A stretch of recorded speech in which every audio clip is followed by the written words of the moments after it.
going on? So, as the title says, injuries pile up. And what do you know? Yet another international break that brings more issues. Now, needs to be said that none of the injuries to the players I'm going to mention that you guys already know about, but I'm just here to kind of communicate with you guys to see what you think about them, don't seem to be anything major, any serious detrimental. They're not career ending. They don't seem to be anything that should keep guys out for too long. But it's still a worry, right? Because you just never know. It's still too early to say, and with a few more days to go before we're playing again, you don't want to be coming back with guys injured. So first and foremost, I'm going to start with just Van Dyke. Seems like he's been carrying something for the longest, so I'll start with him. And we know the rib injury he sustained probably didn't get any better as he was still playing. He went to go play with the Netherlands. They beat Germany, and then their next game was against I can't remember. But anyway, so I mean, playing with a rib injury is not something small, right? That's a tough injury, especially when you continue to play. Your movements, your voice, I mean, a lot of things are affected by your ribs. You know what I mean? And so that's difficult. And I don't know how. Look, we know Van Dyke seems to be a serious warrior, and he's not gonna miss a game unless he's told seriously that you got to miss this or it's going to be detrimental to your career. Anfield Lark, what's up, baby? Nicole, how are you? I heard rumor that Barcelona wants Firmino. If that happens, I will be devastated. Yeah, apparently there's three players that Barcelona want allegedly: Moreno, Firmino, and Lovren. But hey, Nicole. So look, a part of you likes the idea that these other big teams are sniffing around allegedly your current players. At the end of the day, obviously we don't want to lose them. Um, but yeah, devastated. I'd probably say the same. Firmino is obviously very, very integral, important to what we do, not just going forward, but defensively as well. Anyway, going on to the next player. Mane, what's up? Salah. Now, Salah apparently has been wearing something on his shoulder since his injury. And he's got that. Allegedly, there was some images or someone saw him after a game take his shirt off, and there's still like a shoulder situation going on, taped up, bandaged up, whatever. Mama, yeah, long time, man. Well, international break. There's not really much to talk about, but we're gonna try to make something here. Um, so again, his injury doesn't seem that serious, but you just never know. You just never know. And so Keita, hamstring issue. We know he had the back issue. Apparently that was okay at some point. It almost seems like a phantom injury now, getting stretched off, and then all of a sudden playing the next game. Going on to with his country, playing football there. Pulled up in the first half, I believe. So that's slightly worrying, obviously, because we've already got Milner out apparently for some time. Although I read some recently that said that him and Lallana will be fit and ready to play for Huddersfield. That must be a mistake because I can't imagine Milner is already to come back at this moment in time. So there's the Keita thing, obviously.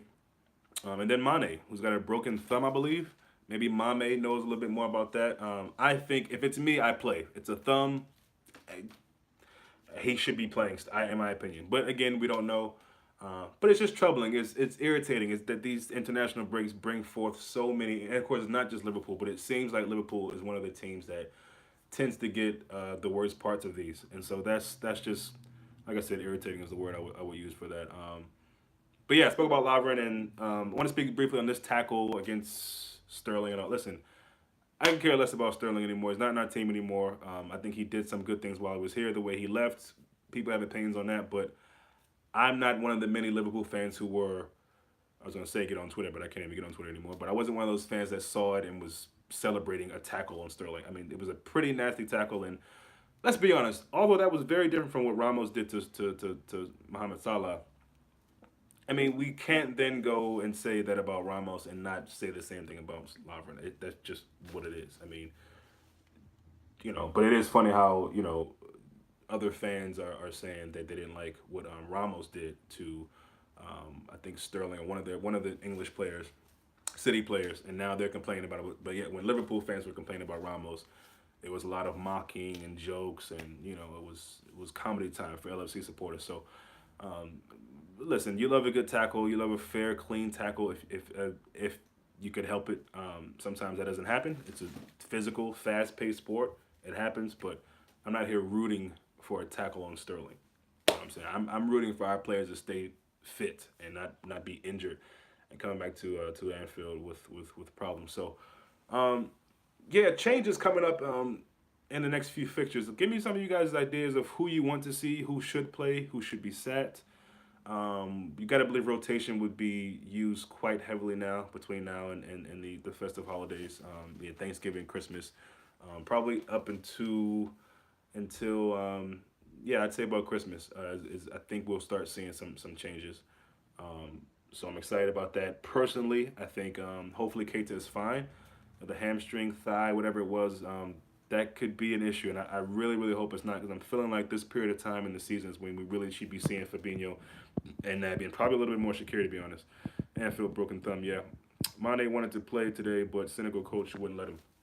I think that's probably the best thing. You know, at the end of the day, the international teams and the club teams who pay the wages for these players should have a coming together and some kind of communication daily to figure out the best thing moving forward. Because at the end of the day, if you get injured at a national team, it doesn't just hurt, you know, the club team because you got to come back to us, but it hurts the international team as well because they're hurt for the next game or they're hurt for the rest of that game or they're hurt for, you know, weeks on or the next international break. So got to work together. It looks like Ronald Koeman has been saying the right things, doing the right things with as far as Van Dijk is concerned, and you know that's a guy of the ones that are injured. Well, they're all big players. I mean, and they're all important players. But of the ones that are injured, I think Van Dijk is one of those guys who you really don't want to see suffer any major setback with the rib injury. And again, allegedly it's broken. I've read that it was broken allegedly. I don't know.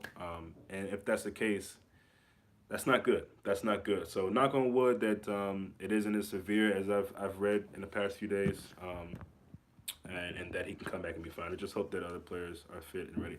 Yeah, and that's the thing. You know, the guys who are fit and maybe stayed in Liverpool or maybe didn't play much in their international teams, which I can't think of any players that left that probably didn't play much unless they were injured. So yeah, obviously Andy Robinson went over to Scotland. They haven't done too well. He's been pretty hard on himself about them not doing too well. I figure they lost to probably a team on paper they probably shouldn't be losing to. But then again, it's football, and you can't really underestimate, especially these teams in these different continents. You can't. The names mean nothing really.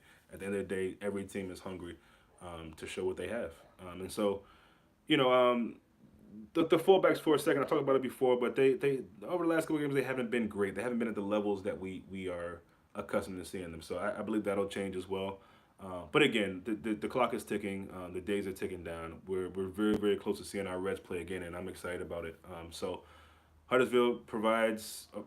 They present their very few amount of I think issues that we have to worry about. To be honest, with all due respect to them, but it is a Premier League game, and I've been listening to different podcasts, watching different YouTube channels, and seeing that bringing up games in the past against you know, Bournemouth was one of the games that stick to my mind. The game that Onyx and I both were singing and hollering and screaming and, you know, celebrating, and then we ended up losing that game. So it's Premier League, and I think that was one of the games early on where Klopp really realized, okay, this is the Premier League. I can't, you know, maybe in Germany, maybe in another country, maybe another league, I'd be able to, you know, have a league like this and pretty much think, okay, we can take our foot off the brake and we can wrap this game up. Instead of setting up shop defensively, maybe turning off the this hyper kind of rock and roll, punk rock, whatever they're calling it, football. So again, you know, Huddersfield is a team that we should be putting away quite easily, to be honest. But they're a team that's also in a relegation fight, I believe, and so you know they're gonna want to really put up a good fight. So you know, it's a game that we should win, and it presents another chance for us to watch Liverpool play, and I'm excited about that. But we need to be on it, no matter who's playing. You know, hopefully none of these injuries are serious that we've spoken about, but you just never know between now and then. You never know. You never know if Klopp wants to be a little bit more careful and not play guys because they might be battling something, or they might be just too injured to play. And I really hope that's not the case. But we'll see. Harry Wilson scored a free kick for Wales. Oh, nice. Yeah, I heard Harry Wilson's been doing pretty good this season internationally and in the league that he plays in. But the problem is both ways too. I had a chat with Mane, and he was telling me how they were exhausted since March. Yeah, and if you see the injuries, except Naby, they had a lot of playing time since last year. Yeah, and I think that's another reason why we've seen Klopp kind of put this handbrake on this kind of all-out total football. I really do, and I think it's a good thing that he's doing it. I mean, and the fact that he can see his team, he can do that and have his team still get points. That's got to be refreshing for him to see. Very, very, would fill him with a great deal of confidence. So, we're going to probably see that for a lot of this season. There's no way in the world, especially after a World Cup season, that he's going to be able to turn the volume up on that so much from the early part of the season. And so we've seen it. We're going to see the press very, very heavy in parts of this season, but I think it's good that he's kind of paced the team.